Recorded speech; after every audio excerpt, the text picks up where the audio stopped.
Sawa. Basi kwa hapo nataka tuendelee na dada Janet. Kwamba yeye anatupa experience ya mambo ya Wadada Center tofauti na ulivyokuwa mwanzo, yani kabla hujaja kwetu kabisa. Na sasa na mambo tunayoelekeza, wewe binafsi unajionaje?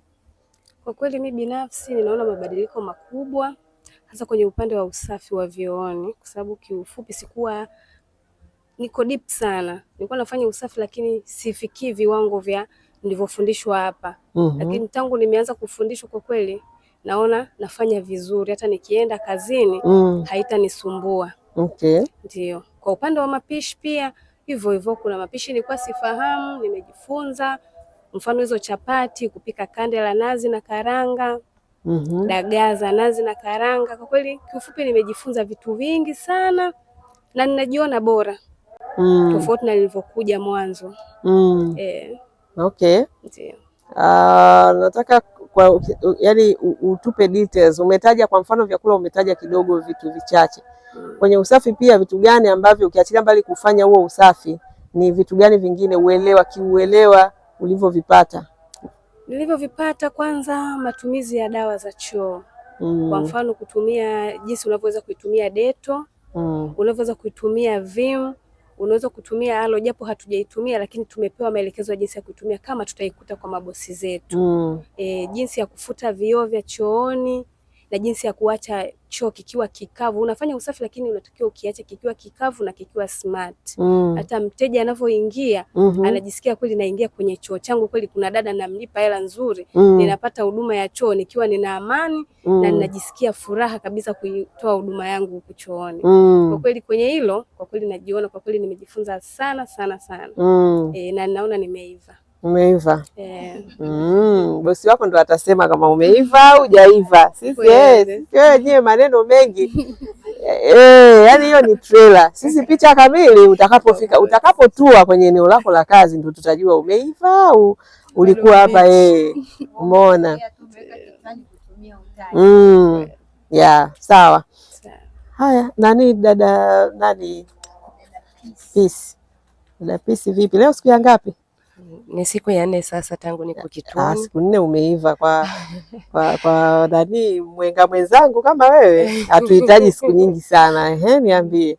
Kwa kweli pamoja wanasema ujuzi unaweza kuwa na elimu, lakini unapokutana na mwenzio kuna kitu utajifunza kutoka kwa mwenzako. Ndio.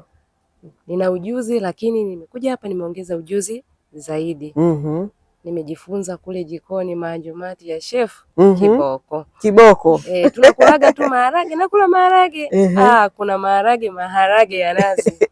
Maharage linachemshwa na maji tu. Lakini likiwekwa hapa hata na chumvi tu. Maharage la chef nimelikubali. Umelikubali. Ukitoka hapo kuna makande.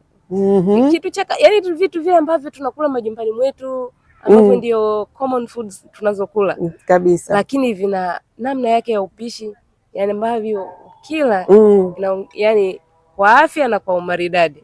Chakula ni mvuto. Yani hata ukitaka umloge mtu chakula umemmaliza.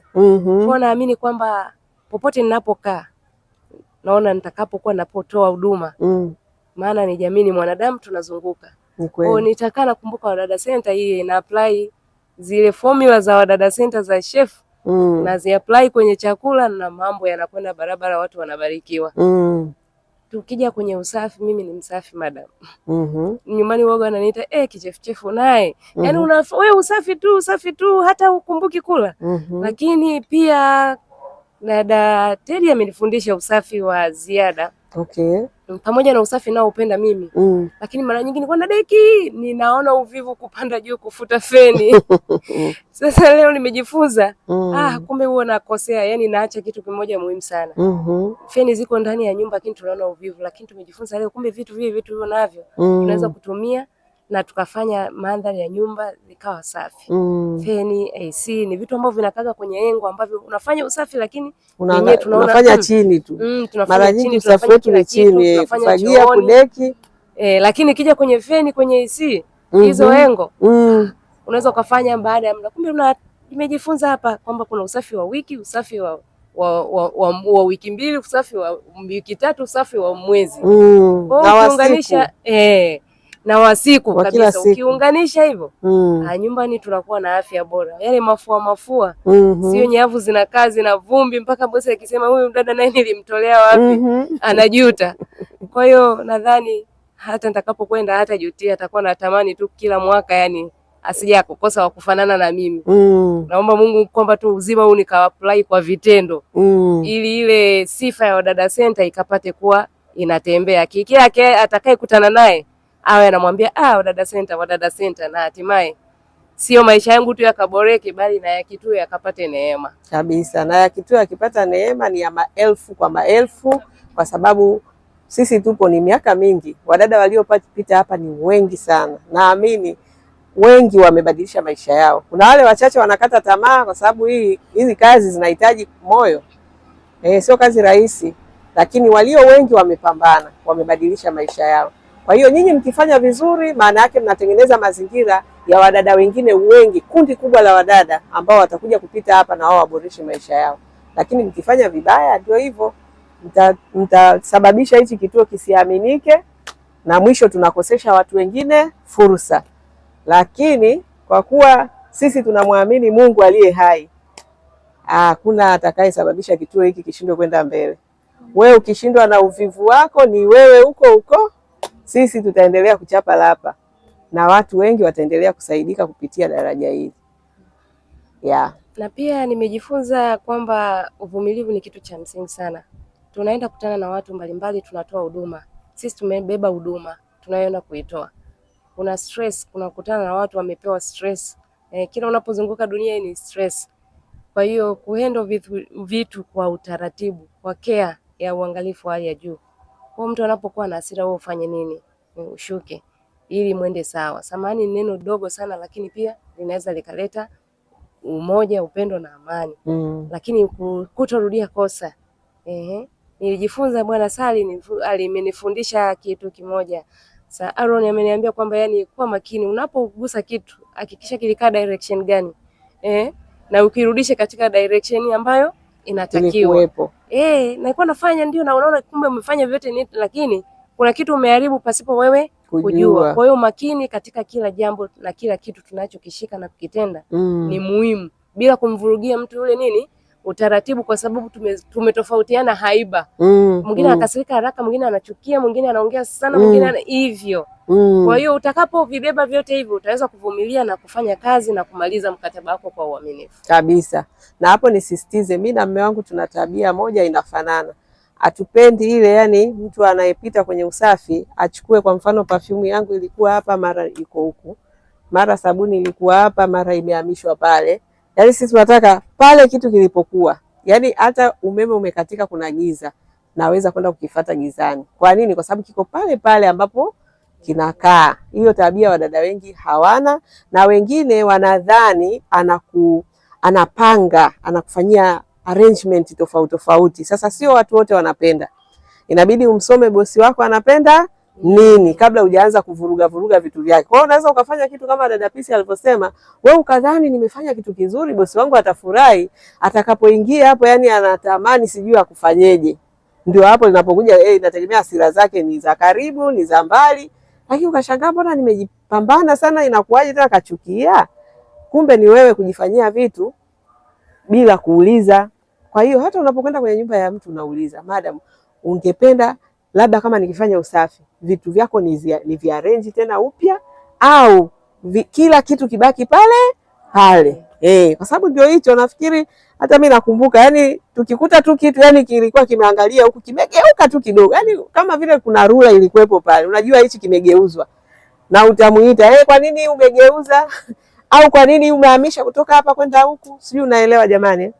Kwa hiyo na hiyo ni part ya yani ile kuwa detailed, kuwa nini, yani vitu vidogo yani usifanye tu kwa sababu nataka kufagia na kudeki. Hata vile vitu ambavyo viko mle, make sure unapokiondoa kitu unakifuta, unakisafisha, unakirudisha pale. Kama bosi wako anapenda ugeuze, basi utaenda naye. Lakini kwa sisi hatupendi hayo mambo. Kitu kiko pale ndio tunataka kikae hapo. Sana we kiondoe, kifute, kisafishe, afu kirudishe. Haya, nilikuwa naongezea hapo. Unasema Saharo na mimi namjua na mimi najijua. Mimi na yeye la kwetu ndio hilo hilo moja. Yeah. Na pia tumeweza mmoja wetu wa kukutana huu umetusaidia kwa sababu tuna knowledge tofauti tofauti, tumekuwa tukipeana kwa details, tunasaidiana. Profession, nilipokwenda ofisini kwa saa pale kufanya usafi, niligusa nani yake ya award yako ya wanawake live. Sikujua hata kama nimegeuza. Ilinifundisha kwamba I have to be very careful. Yes. Sasa nikajaribu kuwafundisha pia wenzangu kwa sababu by profession secretary tuko makini sana in details, arrangements, filings, whatever, vitu kama hivyo. Kwamba unapoenda kufanya usafi vile vitu anza cha juu, anza kukifuta, kiweke hivyo, kinachofuatia mpaka cha mwisho. Itakusaidia kurudisha, kama ni documents zitarudi zilivyokuwa. Kwa naamini kwa knowledge yangu hiyo nimepasa kwa wenzangu itawasaidia huko kwenda. Wow, thank you. Asante sana. Kwa kweli wale tunashauri pia mpeane vitu vizuri, ingawaje kuna wengine wanakujaga wanamwaga sumu. Kwa hiyo unakuta mtu alikuja na nia ya kazi, akikutana na mwenzake hata mambo yenyewe ndio haya. Mimi siwezi mwenzangu. Na mwingine siwezi, na mwingine. Kwa hiyo unakuta watu wawili watatu ambao hawalikuwa hawajuani, wamekutania hapa, hao wamebeba mabegi wameondoka. Na sisi tunasema waende. Lakini hiyo ni ile kwamba mtu kutokujitambua. Kwa sababu kumbadilisha mtu mzima sio kitu kirahisi. Umeona, lakini sisi tunachofanya sio kwamba tunataka kuwabadilisha, sisi tunawapa hela ambazo mnataka. Sijui tunaelewana hizi ni hela. Haya tunayojadili hapa ni hela. Kutokubadilisha, yani sisi kuna bosi pia tuliwahi kumpata ambaye ana tabia kama za kwetu. Wewe asiotaka kitu chake kihamishwe. Na ni bosi ambaye alikuwa anataka dada ambaye ni professional. Lakini siku aliyokuta dada akatoa kitu chake kaweka hapa, ndio siku alisema mchukueni dada yenu. Hakutaka maelezo. Kwa nini nani vitu vyangu? Sasa wewe unataka hela, ndio tunakuelekeza namna ya kupata hizo pesa. Sasa mwingine anaona ugumu. Yeye anataka vile alivyotoka huko Uswahilini na matabia yake aende nayo hivyo hivyo na mwisho wa mwezi apate hela. Hapana, sisi tunaangalia hela kama ile inayoshikika, yani hizi noti. Hela hapana, hela ni kazi, hela ni namna, ni taratibu za kuishi na watu. That is money. Ukiweza kuishi na watu vile wanavyotaka, utapata hizo noti unazotaka. Kwa hiyo shida kubwa ndio hiyo, kwamba kuna baadhi wanakuja ambao bado siwezi kusema, yani sijui ni watafsirije, kwa sababu ni watu ambao wataki kubadilika. Wakati yeye kabadilika, toka alivyozaliwa alikuwa mdogo mpaka sasa mzee, si ndio? Alafu wewe hutaki kubadilika. Wakati unabadilika kila siku, umri unabadilika. Kila kitu kinabadilika, maumbile yako yanabadilika, lakini tabia yako hutaki ibadilike. Unapoambiwa nenda kamfanye kazi kwa bosi kwa staili hii, hutaki. Lakini hela unataka. Jamani, hicho kitu kinawezekana? Kwa hiyo kwa kundi hili na wasifu, na mmepata watu ambao kiukweli wanauelewa kama dada Pisi. Nimefurahi umeshare kidogo na wewe knowledge yako. Watakao zingatia itawasaidia sana. Kwa sababu niseme tena, hizo ndio hela. Ndugu yangu, hela unayoitafuta ni tabia na ujuzi na uwezo wa kuishi na watu. Period. Hiyo ndio inayoitwa hela. Kwa hiyo ukitaka ulipwe kwa kiasi kikubwa zaidi, inabidi uongeze tabia zako, uzishepu zaidi, na ufanyaji wako wa kazi nao uongeze bidii. Kwa sababu wote sisi tunapika, lakini yule anatuzidi. Kwani alizaliwa anajua? Hakuzaliwa anajua, amejifunza. Kwa hiyo maana hiyo kila mtu si anaweza kujifunza. Sasa kwa hiyo tunataka watu ambao wako tayari kila siku kubadilika, kila siku kujifunza, ili tuweze kupata yale tunayoyataka. Lakini hatuwezi kung'ang'ana kutaka tupate tunachokitaka alafu hatutaki kubadilika kwenda na wakati. Haya, dada Pisi, asante. Haya jamani, upande huu. Wewe kwanza. Wewe bwana. Wewe ni siku ya pili. Ile siku ambayo mlitaka kumuondoa kwa sababu alikuwa sijui mnamuona hata traditional level hafiki. Mimi nikasema, nikawauliza, yeye mwenyewe anasemaje, anataka kuondoka? Hapana, hataki kuondoka. Nikamwambia basi muelekezeni akamuombe mkurugenzi ampe chance, ndio akawa ameenda. Sijui hata kama anajua mimi ndio nilikuombea. Vinginevyo ungekuwa ushaondoka. Nilivyosikia una nia ya kuendelea kutaka kufanya kazi, ndio nikawaambia hawa wakuelekeze ukaombe chance nyingine. Sasa ulivyopewa hiyo chance, kesho yake yani alikuwa kama kishada yani nikasema ndio huyu yani kama alibustiwa sijui na kitu gani yani kama kwa kweli zaidi ya chaja fast charge. Kwa hiyo ilikuwaje siku zile ukawa sasa umekaa kama konokono, yani ueleweki, watu hawakusomi, lakini ulivyoambiwa ondoka kituoni kwa sababu hata traditional hufai, ukawa zaidi sijui ya kitu gani. Yani nilikuwa nakuona yani nikasema huyu mmemfunga mota yani nusu aniangusha, anaingia huko anatoka huko, yani hana muda wa kupoteza. Wewe una siku ya ngapi? Ya 6. Ya 6. Haya tuambie. Cha kwanza napenda kumshukuru Mungu. Napenda kushukuru hata wewe ulioniombea chance. Kingine napenda kumshukuru matroni wa mapishi, na kingine napenda kumshukuru matroni wa usafi. Ile siku bwana niliumia sana. Ile uliambiwa uondoke? Niliumia sana. Hata pale kipindi kile nilikuwa unanioji, yani nilikuwa sina confidence. Baada ya hapo nikaa nimetoka nikamfuata macho na mapishi. Nikamwambia macho, nahitaji unielekeze jinsi ya kunini chapati zangu kwa laini. Akaniambia sawa, mimi kesho nitakuelekeza. Asubuhi tu njoo nikumbushe. Nikamwambia sawa. Kwa hiyo alipofika asubuhi akanielekeza, cha kwanza kabisa akaniambia ili chapati yako iwe laini inabidi utumie unga